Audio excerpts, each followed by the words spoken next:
Hey everyone, it's Dave. Today I've got one of the easiest jobs in the world to install a new air filter, engine air filter in my 2016 Honda Pilot, and a cabin air filter. Very easy to find on Amazon or any auto parts store.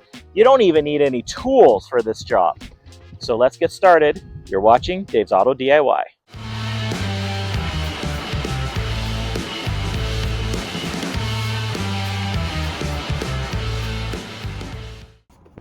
So for the engine air filter, you need to open the hood.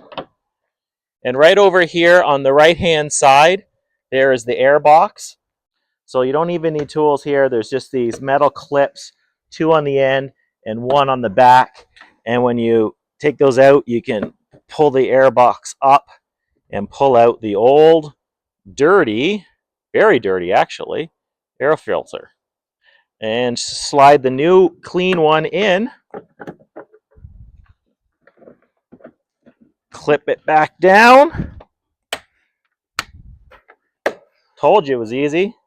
Now the cabin air filter is in behind the glove box. The hardest part of this job is emptying the glove box, which I already did. When you empty the glove box, then you can just sort of pinch in on the sides a little bit to pull these posts out, and the glove box pulls down. And inside, there's a clip on either side of the panel. You pinch them in, and you can pull out the old dirty air filter. Now there is an airflow indication on the cartridge and on the filter itself. So we'll just line those two directions up. So the airflow goes down. Put it into the bracket here. Slide it back in. Clip the glove box back in.